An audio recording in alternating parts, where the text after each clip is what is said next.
93.3%. Remember that number, because it turns out that 93.3% can be both quite a lot or nowhere near enough.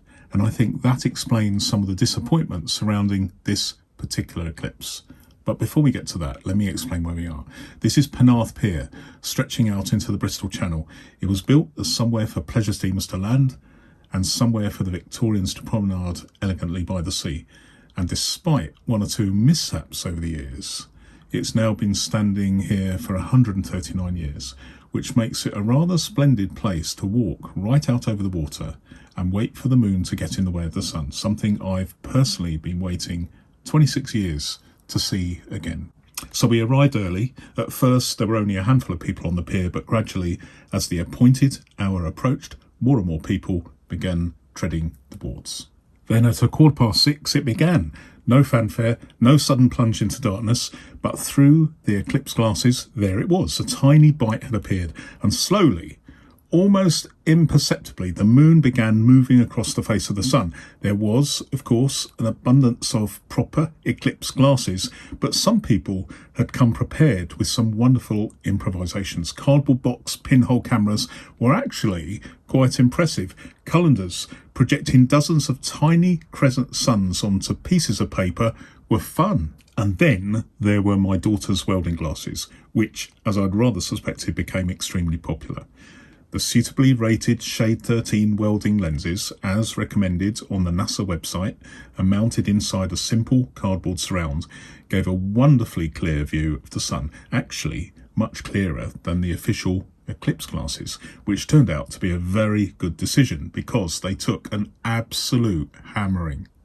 They were passed from person to person along the pier, and by the end, I wouldn't be surprised if upwards of maybe 100 people had looked through them, all sharing this slightly peculiar experience of standing on a Victorian pier, staring at the sun through dark bits of glass. But let's go back to that number, 93.3%.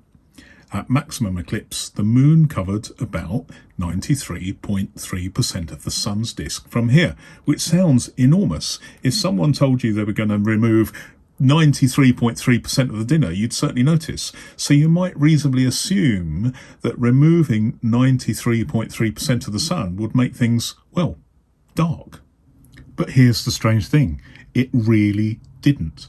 Back in 1999, I experienced a total solar eclipse in Cornwall, here in the UK again.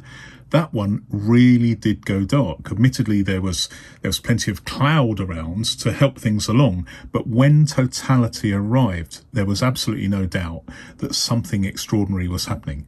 This time, blue skies, a beautiful summer evening, and despite more than 93% of the sun being covered, there was surprisingly little change in the overall amount of daylight. There was something, though. Around maximum eclipse, the light developed a strange, almost ethereal quality. The colours seemed slightly different. The world didn't quite look normal, and all the birds briefly disappeared. But it lasted only a few minutes, and unless you knew that something was happening, I'm convinced you wouldn't necessarily have noticed anything at all. In fact, shortly after the maximum eclipse, one lady said, "When is the eclipse going to happen?" Well, it already had, and I think that tells you everything, because I suspect quite a few people came here expecting something considerably more dramatic, and I don't entirely blame them.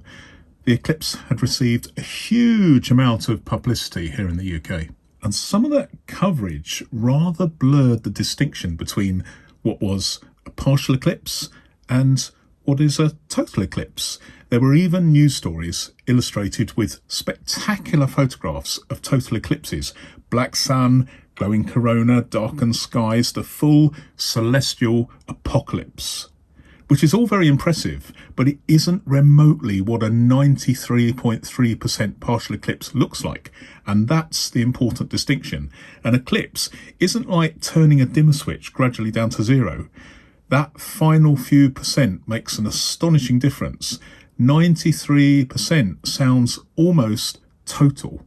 Visually, though, it really isn't. A partial eclipse like this one could quite easily take place while millions of people carried on with their normal evening and never, ever realising anything unusual was happening above their heads, which is slightly extraordinary in itself. So was it disappointing? Perhaps a little. Was it worth coming? Absolutely.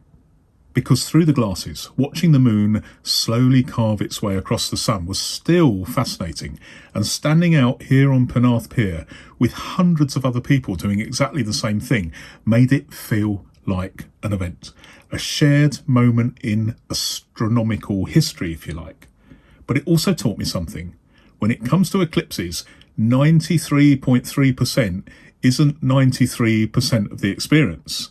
It's the final 6.7% that changes everything. If you're in Britain and you remember the extraordinary total eclipse of 1999, well, you can tell your great-grandchildren all about what's to come for them, because the next total solar eclipse visible in the UK won't arrive till 2090. So, probably best not to wait up.